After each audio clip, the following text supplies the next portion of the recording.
Assalamualaikum warahmatullahi wabarakatuh.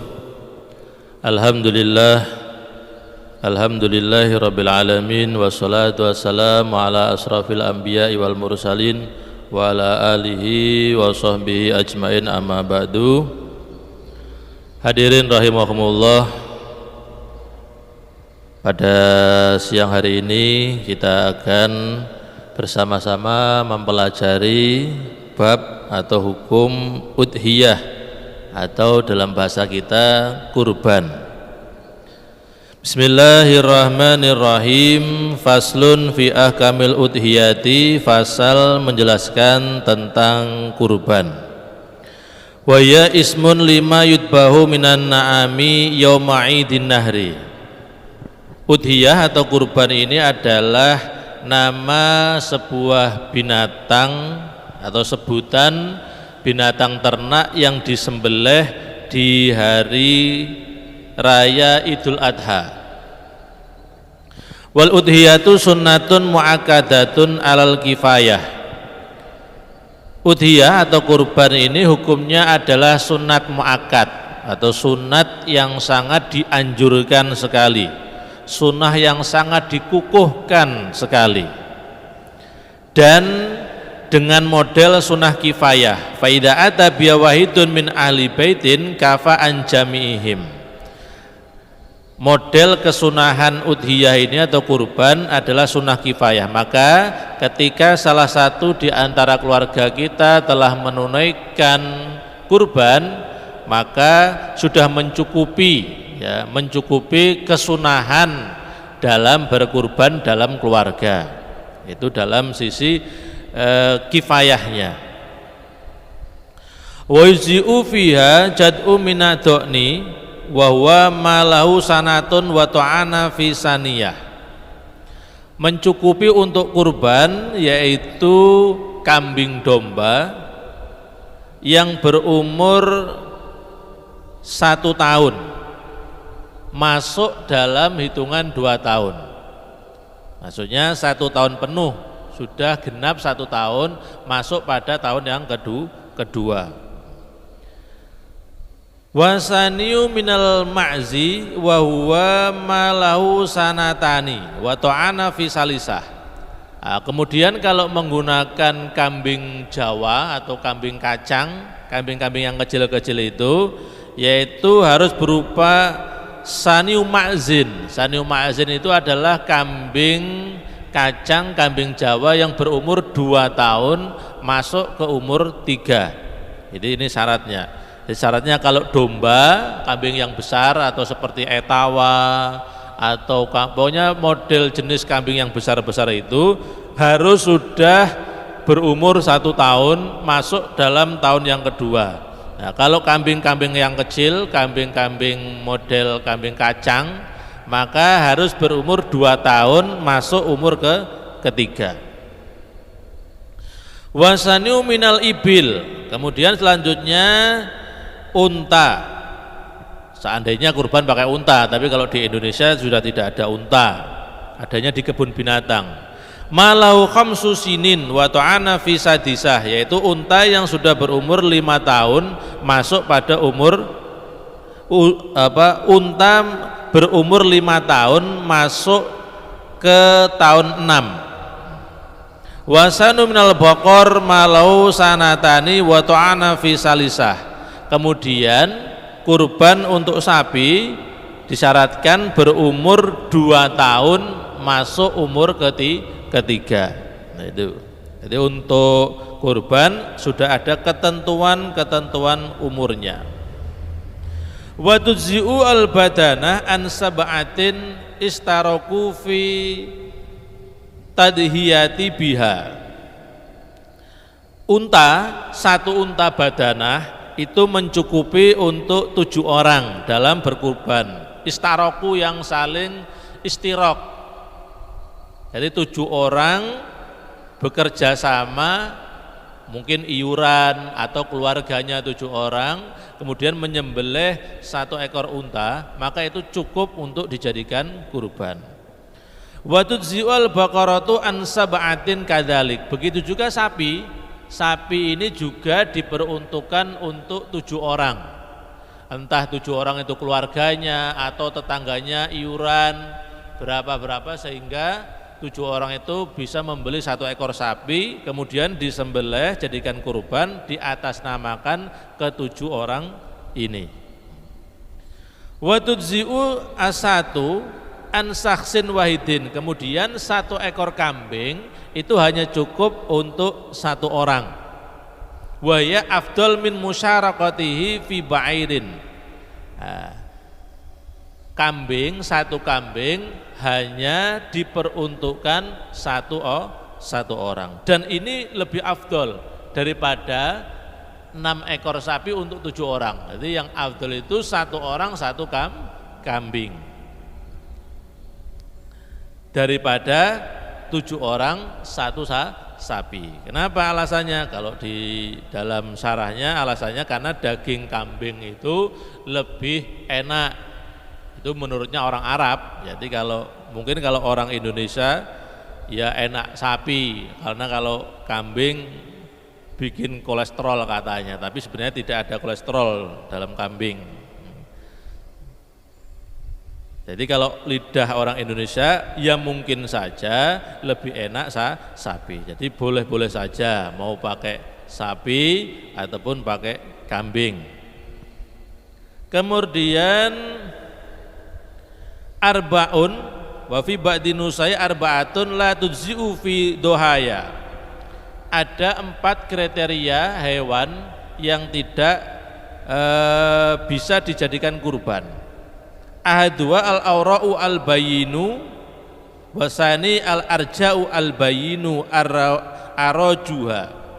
Yang pertama binatang yang buta, yang kebutaannya itu nampak sekali meskipun biji matanya masih ada. Itu berarti hewan-hewan yang buta tidak sah untuk dijadikan kurban. Yang kedua binatang yang pincang, binatang yang cedera kakinya, binatang-binatang yang pincang. Wasalisu al-maridoh al-bayinu maroduha, yaitu binatang yang sakit yang tampak sekali sakitnya. Jadi benar-benar terlihat sakit, entah itu gudiken atau apa, korengan atau pokoknya ada penyakit yang nampak sekali secara dohir, secara nyata bisa terlihat bahwasanya hewan ini sedang sakit. Warabiu al-ajfa. Kemudian yang keempat yang tidak sah dijadikan kurban adalah binatang yang sangat kurus. Binatang atau hewan yang sangat kurus, kambing kurus, sapi kurus sekali, tulang-tulangnya kelihatan, ya, itu tidak sah untuk dijadikan kurban.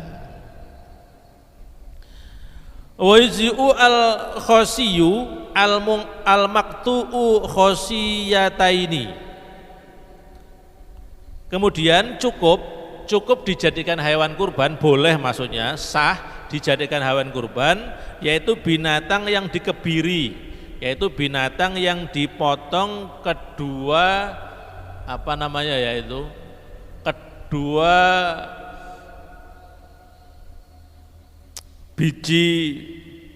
biji pelirnya, ya bahasanya apa itu ya, kalau di sini bukan kemaluannya yang dipotong tapi 2 bijinya itu ya, kacangnya, yaitu cukup dijadikan kurban, yaitu hewan-hewan seperti sapi ataupun kambing yang dikebiri, yang diambil 2 biji pelirnya, itu boleh untuk dijadikan kurban. Kenapa kok boleh dijadikan kurban? Innahu la yu'athir fil lahmi, karena tidak mempengaruhi daging. Jadi binatang yang dikebiri itu tidak mempengaruhi berkurangnya daging. Justru kalau dalam dunia peternakan, ketika hewan itu dikebiri, maka dia akan semakin dagingnya banyak, semakin gemuk. Wala tujzi'u al-maqtu'ah kulli udunin, tidak sah lagi untuk dijadikan kurban, yaitu hewan yang telinganya terputus, jadi enggak punya telinga, tidak punya telinga.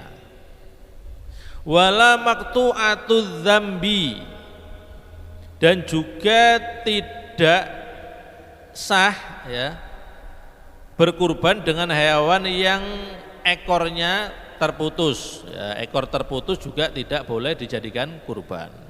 Wa yadkhulu waqtu dzabihah lil udhiyah min waqti sholatil Id. Masuknya penyembelihan, waktu penyembelihan itu dimulai ketika sudah masuknya waktu sholat Id. Jadi ketika sholat Id itu sudah masuk waktunya, maka di situ juga masuk waktu boleh untuk menyembelih kurban. Sampai kapan? Ila guru bisamsi min akhiri ayami tasrik, sampai tenggelamnya matahari di akhir hari tasrek. Di akhir hari tasrik. Hari tasrik itu tanggal 11, 12, 13 Dzulhijjah. Ya, kalau hari raya Id 10 Dzulhijjah, kemudian 11, 12, 13 itu adalah hari tasrik. Jadi penyembelihan itu tidak harus pas di hari raya, tapi boleh juga di hari tasrek. Tanggal 11 boleh, tanggal 12 boleh, tanggal 13 boleh. Akhirnya finishnya yaitu ketika tenggelamnya matahari di tanggal 13 tasrik. Kemudian kesunahan dalam menyembelih ada 5. Yustahabu inda dzibhi khamsatu asya. Ada 5 kesunahan dalam menyembelih. Yang pertama at-tasmiyah, membaca bismillah. Kemudian wasani sholatu ala nabi, membaca sholawat kepada nabi. Wasalisu istiqbalul kiblat, menghadapkan hayawan yang disembelih ke arah kiblat. Orang yang menyembelih dan yang disembelih dihadapkan atau menghadap ke kiblat, ini sunnah hukumnya. Warabi'u takbir, kemudian yang keempat disunahkan membaca takbir. Wal khamisu du'a bil qabul, kemudian kesunahan yang kelima doa qabul. Ya, seperti Allahumma hadhi minka wa ilaika fataqabbal. Ya Allah, kurban ini darimu dan untukmu, fataqabbal, maka terimalah kurban kami. Itu sedikit penjelasan tentang kurban. Jadi kurban itu adalah menyembelih hayawan atau binatang ternak seperti kambing, sapi atau unta di hari raya kurban, tepatnya 10 Dzulhijjah, dan juga boleh dilakukan tanggal 11, 12, 13 Dzulhijjah sampai matahari terbenam ya, sampai matahari terbenam. Dan ketentuan-ketentuan kurban sudah dijelaskan dalam kitab-kitab fikih. Kalau nanti sapi itu yang berumur 2 tahun masuk umur ketiga, kalau domba umur 1 tahun masuk umur kedua, kalau kambing-kambing kecil, kambing Jawa, kambing kacang, biri-biri itu yang sudah berumur 2 tahun masuk umur ketiga. Kemudian wala ya'kulu mudahi syai'an minal udhiyah al-mandurah. Perlu kami jelaskan, kurban ini ada 2 macam, yaitu kurban yang sunnah, ada yang wajib.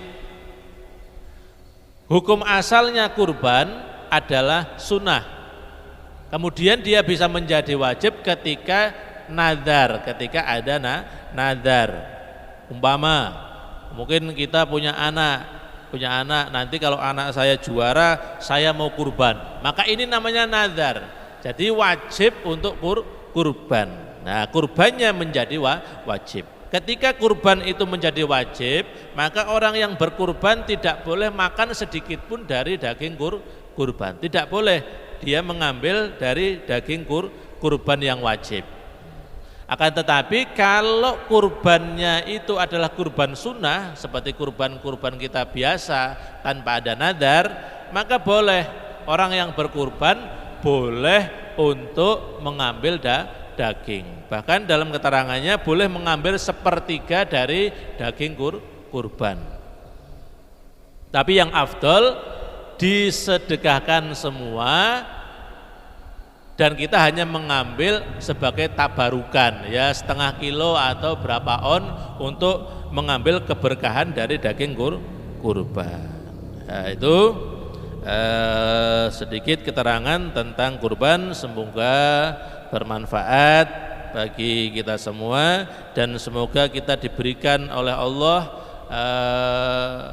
keluasan rezeki sehingga pada bulan Dzulhijjah nanti kita bisa bersama-sama menunaikan ibadah kurban. Amin Allahumma amin. Akhirul qouli wallahul muwaffiq ila aqwamit thoriq. Assalamualaikum warahmatullahi wabarakatuh.